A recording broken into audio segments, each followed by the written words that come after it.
14 August 1947 মধ্যরাত। পণ্ডিত জওহরলাল নেহরুর সেই বিখ্যাত বক্তৃতা, at the stroke of the midnight hour Indian will awake to life and freedom. Bharat পেল স্বাধীনতা। কিন্তু স্বাধীন ভারতের প্রজাতান্ত্রিক ভারতবর্ষ হিসেবে আত্মপ্রকাশের এখনও অনেক দেরি ছিল। 26শে জানুয়ারি 1950 এই দিন ভারত নিজেকে ঘোষণা করল একটি সার্বভৌম গণতান্ত্রিক প্রজাতন্ত্র হিসেবে। এই দিন থেকেই কার্যকর হয় ভারতের সংবিধান। 26শে জানুয়ারি শুধু একটি দিন নয়, এটি ভারতবর্ষের আত্মপরিচয়ের দিন।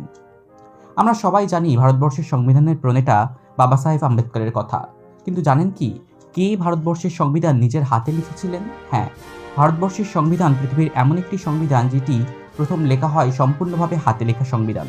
এটি টাইপ করা হয়নি, এটি প্রিন্ট করা হয়নি। কিন্তু কে লিখেছিলেন এই সম্পূর্ণ সংবিধান? কত সময় লেগেছিল? আজকে তাই জানবো এই ভিডিওর মাধ্যমে। সংবিধান সভার সদস্যরা বিশ্বাস করতেন সংবিধানের এই দলিলটি শুধুমাত্র যেন একটি আইনের দলিল হিসেবে না থেকে যায়, বরং ভারতবর্ষের সভ্যতা, ইতিহাস ও আত্মার প্রতিচ্ছবি হিসেবে প্রকাশ পায়। সেই ভাবনা থেকেই সিদ্ধান্ত হয় ভারতবর্ষের সংবিধান হাতে লেখা হবে এবং যার প্রতিটি শব্দে থাকবে যত্ন এবং প্রতিটি পাতায় থাকবে ভারতবর্ষের প্রাগৈতিহাসিক গল্প। ভারতবর্ষের আত্মার পরিচয় হবে এই সংবিধান। কিন্তু কাকে দেয়া হবে এই অসাধারণ কাজের দায়িত্ব? অনেক খোঁজের পর যার নাম উঠে এলো তিনি হলেন দিল্লির এক সাধারণ পরিবারে জন্ম প্রেম বিহারী নারায়ণ রায়জাদা, যার পেশা ছিল ক্যালিওগ্রাফি। তিনি কোনো বিখ্যাত ব্যক্তিত্ব ছিলেন না, তিনি খবরের শিরোনামেও থাকতেন না, কিন্তু তার হাতে লেখা ছিল অসাধারণ। প্রেম বিহারী নারায়ণ রায়জাদা এই ক্যালিওগ্রাফার, তিনি রাজি হলেন ভারতবর্ষের সংবিধান লেখার জন্য, কিন্তু তিনি একটি শর্ত দিলেন স্বয়ং জওহরলাল নেহরুকে। তিনি বললেন এই কাজের জন্য তিনি একটি পয়সাও নেবেন না, ঈশ্বরের কৃপায় তার জীবনে যা যা দরকার সবকিছুই আছে। কিন্তু তিনি একটি শর্ত দিলেন। তিনি বললেন তিনি পয়সা নেবেন না ঠিকই, কিন্তু প্রত্যেকটা পাতায় থাকবে তার নাম এবং শেষ পাতায় থাকবে তার এবং তার দাদুর নাম।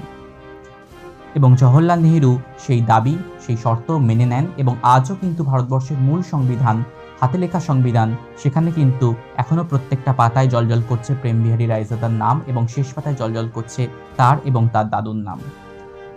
ভারত সরকার প্রেম বিহারীকে সংবিধান লেখার জন্য একটি ঘর দেয়, কনস্টিটিউশন হল, যেটি পরে পরিচিত হয় কনস্টিটিউশন ক্লাব হিসেবে। তখন ভারতবর্ষের সংবিধানে ছিল, বা বলা চলে সংবিধানের খসড়ায় ছিল 395টি অনুচ্ছেদ বা আর্টিকেল, 8টি তফসিল বা শিডিউলস এবং একটি প্রস্তাবনা বা প্রেমবেল। এই পুরো কাজ শেষ করতে প্রায় সময় লেগেছিল 6 মাস। এই সংবিধান লেখা হয়েছিল ইংল্যান্ড থেকে আনা বিশেষ পার্চমেন্ট কাগজে। কাগজের আকার ছিল 16x22 ইঞ্চি, যার স্থায়িত্ব প্রায় 1000 বছর। কালি ও কলম ছিল ইউরোপীয় মানের। পুরো কাজে ব্যবহৃত হয়েছিল 432টি নিব পেন। চূড়ান্ত পাণ্ডুলিপিতে ছিল 251টি পৃষ্ঠা এবং এর ওজন ছিল প্রায় 3.75 কেজি। 24শে জানুয়ারি 1950 সংবিধান সভার সদস্যরা হাতে লেখা সংবিধানে স্বাক্ষর করেন। প্রথম স্বাক্ষর করেন ডক্টর রাজেন্দ্র প্রসাদ এবং শেষ স্বাক্ষর করেন ফিরোজ গান্ধী। ভারতবর্ষের সংবিধান শুধু একটি আইনের বই নয়, এটি একটি ত্যাগের ইতিহাস, সংগ্রামের দলিল আর ভবিষ্যতের পথনকশা। ভারতবর্ষের সংবিধান শুধুমাত্র একটি আইনের দলিল নয়, এই সংবিধানকে জীবন্ত করে তোলার দায়িত্ব গিয়ে পড়ে নন্দলাল বসু এবং তার শান্তিনিকেতনের ছাত্রদের কাছে। ডক্টর রাজেন্দ্র প্রসাদ এবং পণ্ডিত জওহরলাল নেহরুর অনুরোধে নন্দলাল বসু ঠিক করেন কোন পাতায় কোন লেখা থাকবে, কোন অংশে কোন শিল্পকর্ম থাকবে।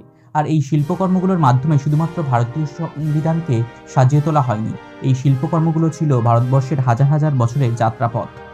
প্রতিটি পাতায় ফুটে উঠেছিল কখনো মহেঞ্জোদারোর শিলমোহর থেকে শুরু করে কখনো রামায়ণ মহাভারত, গৌতম বুদ্ধের জীবন কাহিনী, সম্রাট অশোক থেকে শুরু করে বিক্রমাদিত্যের সভা, মুঘল সম্রাট আকবর বা কখনো রানী লক্ষ্মীবাঈ বা টিপু সুলতান, গান্ধীজির আন্দোলন, নেতাজি সুভাষচন্দ্র বসু, সবাই কিন্তু এখানে ফুটে উঠেছে। সব মিলিয়ে এই সংবিধান হয়ে ওঠে ভারতবর্ষের ইতিহাস এবং ভূগোলের এক চিত্রময় দলিল। আজও ভারতবর্ষের সংসদ ভবনের লাইব্রেরিতে কাঁচের কেসে হিলিয়াম গ্যাসে নিয়ন্ত্রিত আলোয় নীরবে সংরক্ষিত রয়েছে ভারতবর্ষের প্রথম হাতে লেখা সংবিধান, একটি জাতির আত্মা, ভারতবর্ষের আত্মপরিচয়।